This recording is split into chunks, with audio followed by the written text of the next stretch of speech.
बिहार के तमाम शिक्षक भाई बहनों का स्वागत है।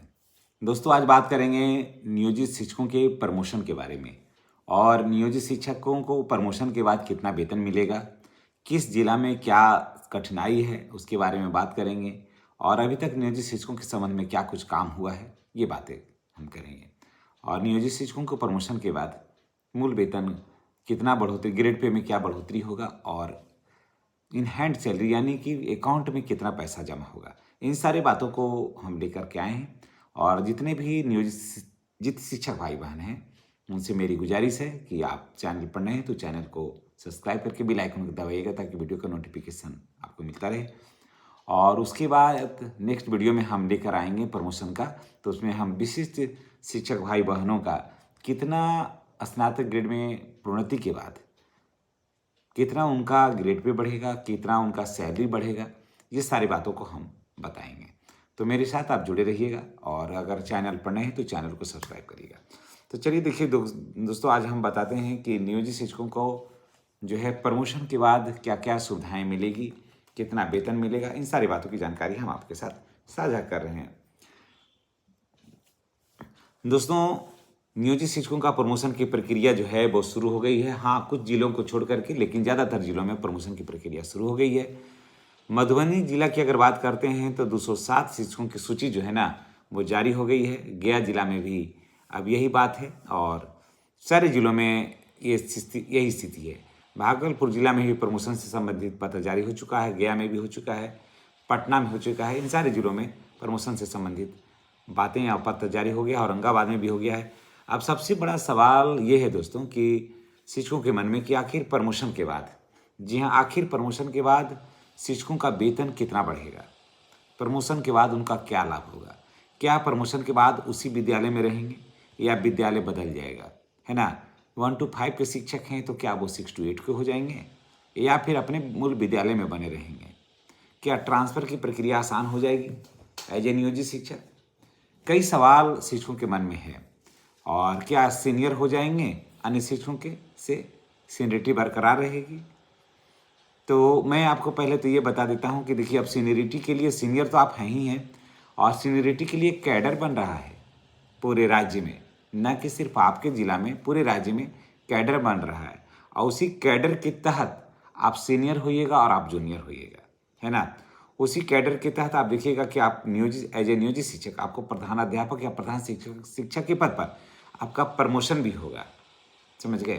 तो लेकिन आपको थोड़ा सा धैर्य इसमें बना करके अब रखना होगा। अब चलिए बात करते हैं प्रमोशन से जुड़ी हुई बातों को लेकर के कि उसमें क्या कुछ असर पड़ेगा। तो देखिए, फिलहाल जो नियोजित शिक्षक हैं उसको हम आसान भाषा में हम आपको अभी समझा रहे हैं। फिलहाल जो नियोजित शिक्षक हैं उनका बेसिक पे लगभग कितना है, 32,900 के आसपास है ना। और ग्रेड पे है उनको मिल रहा है कितना, अभी नियोजित शिक्षकों को 2000 ग्रेड पे मिल रहा है। लेकिन जैसे ही 12 वर्षीय कालबद्ध प्रोन्नति मिलती है, नियोजित शिक्षकों का ग्रेड पे हो जाएगा 24,000 हो जाएगा, 2400 रुपये हो जाएगा। जी हाँ, अभी जो नियोजित शिक्षकों का बेसिक पे है 32,900 और ग्रेड पे है 2000।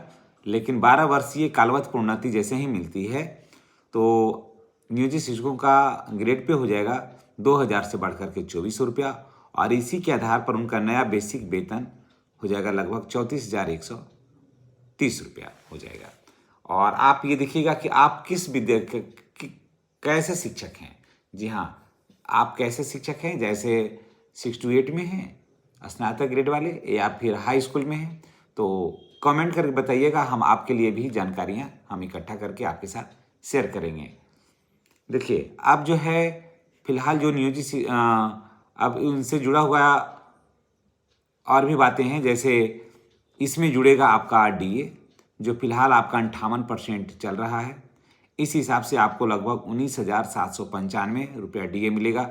और एक चीज़ और भी मैं यहाँ पर जानकारी में दे देता हूँ कि मार्च में घोषणा होना रहता है डीए का, लेकिन मार्च में घोषणा नहीं हुआ है तो 2% और डीए है आपका, है ना। तो यहाँ पर भी आपकी अच्छी खासी बढ़ोतरी हो जाएगी।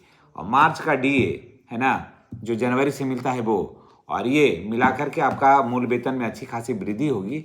तो इसका सीधा असर एकदम आपका 8वें वेतन जो लागू होगा लागू होगा क्या, लागू हो गया, उस पर आपका सीधा असर पड़ेगा और उसमें आपको बहुत ज़्यादा बेनिफिट होने वाला है।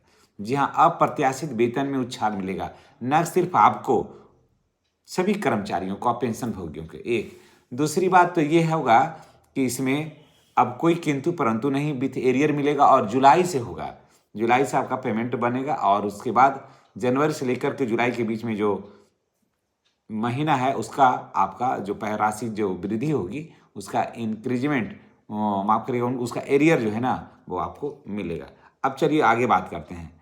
अगर हाँ, अब देखिए इसके 58% डीए है, तो डीए इसी के हिसाब से, अभी के हिसाब से ही करते हैं तो 19,775 रुपया डीए मिलेगा। इसके अलावा एचआर जो घर किराया भत्ता है ग्रामीण क्षेत्र के लिए 1700 के आसपास मिलेगा और शहरी क्षेत्र का उसी के हिसाब से मिलेगा। मेडिकल 1000 है जो सभी का है। अगर इन सभी को जोड़ा जाए तो आपकी ग्रॉस सैलरी जो है वो लगभग 56,300 के आसपास पहुंचती है ना। अभी आपका कितना ग्रॉस सैलरी है ये भी जरा कमेंट करके आप बताइएगा, और आप किस बैच के शिक्षक हैं और कौन से शिक्षक हैं। अब चलिए इसके बाद बात करते हैं कि इससे में लगभग 1800 रुपया आपका ईपीएफ काटता है ना, एज ए नियोजित शिक्षक।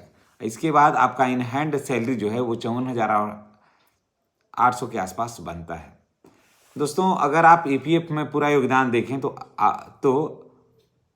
आपका और सरकार दोनों मिलाकर के 3600 रुपया हो जाता है। मैं यहाँ पर एक और भी अपडेट मैं आपको देना चाहता हूँ कि अप्रैल से अब आपको 3600 नहीं 7200 रुपया आपको ईपीएफ की राशि में कटौती होगी।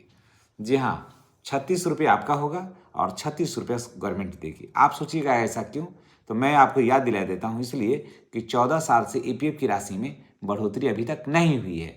जो 15,000 मूल वेतन मान करके जो कटौती हुई है वही चल रहा है। अब ईपीएफ वालों ने कहा है कि नहीं, अब कर्मचारियों का वेतन बहुत बढ़ गया, इसलिए इसे दोगुना कर दिया जाए, मूल वेतन को दोगुना कर दिया जाए।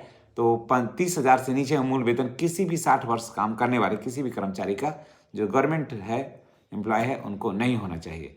तो इसमें अब आपको 36 नहीं 7200 रुपया प्रति माह कटेगा। अब चलिए थोड़ा आगे बढ़ते हैं। इस प्रकार आपकी कुल सैलरी के वैल्यू करीब 58,400 रुपया के आसपास हो जाती है। यानी कि साफ तौर पर कहा जाए तो 12 वर्षीय कालवत प्रोन्नति के बाद आपके वेतन में लगभग 3,000 से लेकर के 4,000 तक बढ़ोतरी देखने को मिल सकता है। साथियों, एक बहुत बड़ी बात और राहत की खबर है कि खास तौर पर उन शिक्षकों को जो लंबे समय से प्रमोशन का इंतजार कर रहे थे और जैसे जैसे उनका लिस्ट जो है वो जारी हुआ है, उनका लाभ मिलने की जो प्रक्रिया है वो शुरू हो गया है। देर सवेर सभी बिहार के सभी जिलों में ये लागू हो जाएगा और ज़्यादातर जिले तो हैं अब वो काम संपन्न करके अब सुस्ता रहे हैं, आराम कर रहे हैं, और कारण कि अभी विशिष्ट शिक्षकों को भी इसका लाभ देना है और नियोजित या विशिष्ट से जो बीपीएससी में विद्यालय अध्यापक बने हैं उनको भी इस तरह का लाभ देना है। तो क्या आपके यहाँ स्नातक ग्रेड में प्रोन्नति या 12 वर्षीय जो कालवत प्रोन्नति है उस पर काम हो रहा है? अगर हाँ तो कमेंट करके बताइएगा, और अगर नहीं तो उसमें बाधाएं का क्या कारण है ये भी बताइएगा। चलिए इसी के साथ हम आपसे विदा लेते हैं। नेक्स्ट वीडियो में हमारी और आपकी फिर मुलाकात होगी। चैनल पर नए हैं तो चैनल को सब्सक्राइब करके बेल आइकन को दबाना नहीं भूलिएगा। धन्यवाद।